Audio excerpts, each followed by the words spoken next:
Welcome to the reading of the Sabbath School lesson for the second quarter of 2022. Welcome to lesson number 8 in the series on Genesis. It's titled The Promise, ready for teaching on May 21, and I'm Percy Harrold. Thursday, May 19. A wife for Abraham. Read Genesis chapter 24, verse 67, through to chapter 25, verse 8. What is the meaning of these final events in the life of Abraham? Let's begin at Genesis 24, verse 67. Then Isaac brought her into his mother Sarah's tent, and he took Rebekah, and she became his wife, and he loved her. So Isaac was comforted after his mother's death. Abraham again took a wife, and her name was Keturah, and she bore him Zimran, Jokshan, Medan, Midian, Ishbak, and Shua. Jokshan begat Sheba and Dedan, and the sons of Dedan were Ashurim, Letashim, and Limamim, and the sons of Midian were Ephah, Hanok, Abida, and Eldar. All these were the children of Keturah. And Abraham gave all that he had to Isaac. But Abraham gave gifts to the sons of the concubines which Abraham had, and while he was still living, he sent them eastward, away from Isaac his son, to the country of the east. This is the sum of the years of Abraham's life, which he lived, 175 years. Then Abraham breathed his last, and died in a good old age, an old man and full of years, and was gathered to his people.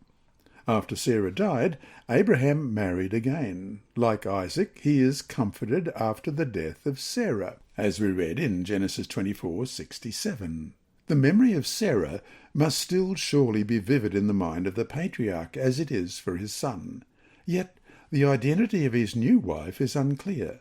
The fact that the chronicler associates Keturah's sons together with Hagar's sons, without mentioning the name of Keturah, suggests, however, that Keturah could, as some have suggested, be Hagar.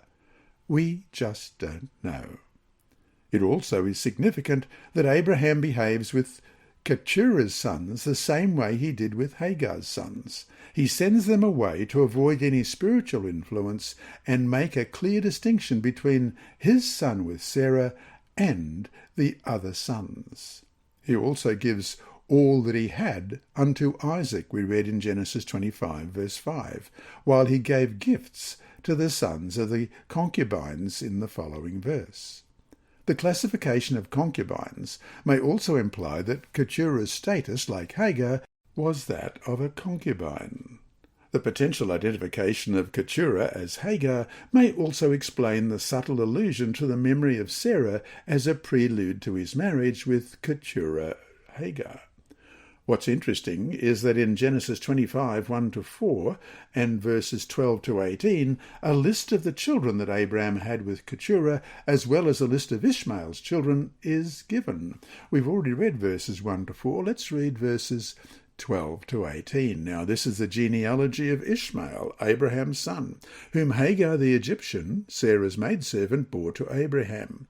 And these were the names of the sons of Ishmael, by their names, according to their generations. The firstborn of Ishmael, Nebajoth, then Kedar, Adbeel, Mibsam, Mishma, Duma, Massa, Hadar, Tema, Jetur, Naphish, and Kedemah. These were the sons of Ishmael, and these were their names by their towns and their settlements, 12 princes according to their nations. These were the years of the life of Ishmael, 137 years. And he breathed his last and died, and was gathered to his people. They dwelt from Havilah as far as Shur, which is east of Egypt as you go toward Assyria. He died in the presence of all his brethren. The purpose of the genealogy, after Abraham's marriage with Keturah, who gave him 6 sons versus his 2 other sons, Isaac and Ishmael, is perhaps to provide immediate evidence of God's promise that Abraham would father many nations. The second genealogy concerned the descendants of Ishmael, who also composed 12 tribes. Genesis 17:20. And as for Ishmael, I have heard you. Behold, I have blessed him, and will make him fruitful, and will multiply him exceedingly. He shall beget 12 princes, and I will make him a great nation. Just as Jacob's would, as we read in Genesis 35, verses 22 to 26. And it happened, when Israel dwelt in that land, that Reuben went and lay with Bilhah, his father's concubine, and Israel heard about it. Now the sons of Jacob were 12.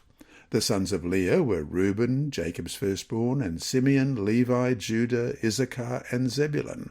The sons of Rachel were Joseph and Benjamin. The sons of Bilhah, Rachel's maidservant, were Dan and Naphtali.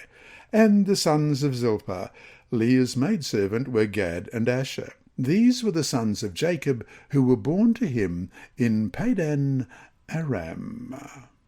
Of course, God's covenant will be reserved to the seed of Isaac, as we read in Genesis 17:21. But my covenant I will establish with Isaac, whom Sarah shall bear to you at this set time next year. Not Ishmael, a point that Scripture is very clear about.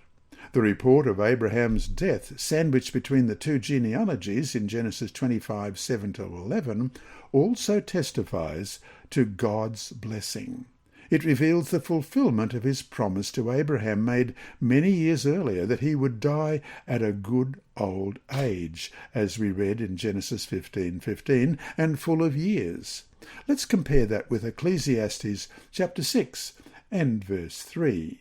If a man begets 100 children and lives many years, so that the days of his years are many, but his soul is not satisfied with goodness, or indeed he has no burial, I say that a stillborn child is better than he.